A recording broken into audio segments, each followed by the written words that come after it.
দেশের বাইরে থাকা বাংলাদেশি বংশোদ্ভূত ফুটবলারদের আগেও দেখা গেছে জাতীয় দলে। তবে এবার ইংলিশ প্রিমিয়ার লিগের দল লেস্টার সিটিতে খেলা ইংল্যান্ড অনূর্ধ্ব ২১ দলের হয়ে মাঠ মাতানো হামজা চৌধুরী খেলবেন বাংলাদেশের হয়ে।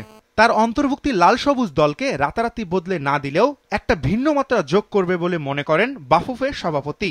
সবচেয়ে স্ট্রংগেস্ট টিম যেন ফেডারেশন তৈরি করতে পারে, যেন আসলে আমরা ইন্টারন্যাশনালি স্বীকৃতি পাই এবং ভালো খেলার একটা পরিবেশ আমরা পাই।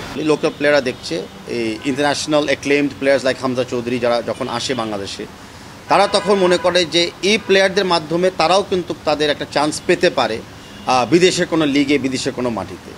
তো হামজা চৌধুরীকে আমরা এক্সেপশন হিসাবে দেখতে চাচ্ছি না, আমরা হামজা চৌধুরী দেখতে চাচ্ছি যে আগামীর একটা নর্ম, যে আগামীতে অনেক বাংলাদেশি প্লেয়ার বিদেশের ভালো ভালো লিগে খেলার চান্স পাবে। হামজার মতো মানসম্পন্ন আরও বাংলাদেশি বংশোদ্ভূত খেলোয়াড় কিংবা প্রবাসী ফুটবলার খুঁজে বের করে জাতীয় দলে অন্তর্ভুক্ত করার পরিকল্পনা রয়েছে বাফুফের। অনেক ভালো ভালো বাংলাদেশি অরিজিন প্লেয়ার যারা হতে পারে, বিদেশে মাটিতে খেলে বা বড় হচ্ছে, তাদের ব্যাপারেও আমরা অনুসন্ধান পেয়েছি। তো আমরা আশা করি আগামী যাত্রাগুলোতে আমাদের কিছু প্রবাসী বাংলাদেশিরা যেরকম বাংলাদেশের জাতীয় দলের জন্য খেলছে, আমরা এরকম আরও কিছু প্রবাসী বাংলাদেশিদেরকে চিহ্নিত করে ইন্সপায়ার করতে পারবো আমাদের দলের পক্ষে খেলার জন্য। বৃহস্পতিবার ফিফার কাছ থেকে বাংলাদেশে খেলার বিষয়ে ছাড়পত্র পেয়েছেন ইংল্যান্ডে বেড়ে ওঠা ডিফেন্সিভ মিডফিল্ডার হামজা। তবে লাল সবুজ জার্সিতে মাঠ মাতানোর আগে দক্ষিণ এশিয়ার আবহাওয়ার চ্যালেঞ্জকে উতরাতে হবে তাকে। ফেডারেশনের সভাপতির বিশ্বাস হামজা খুব সহজেই বাংলাদেশের আবহাওয়া মানিয়ে নিতে পারবেন। ফুটবলাররা যারা প্রফেশনাল, তাদের এবিলিটি আছে টু অ্যাডাপ্ট। তারা যে কোনো কোচের খেলার সাথে অ্যাডাপ্ট করতে তাদের এবিলিটি থাকতে হয়।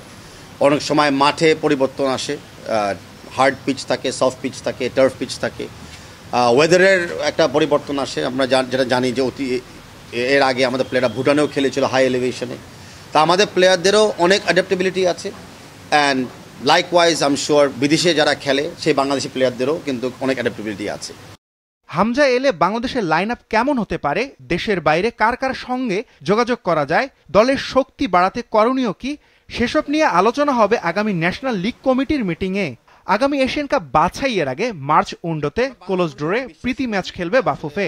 সেখানে হামজাকে পেতে চেষ্টা করবে ফেডারেশন।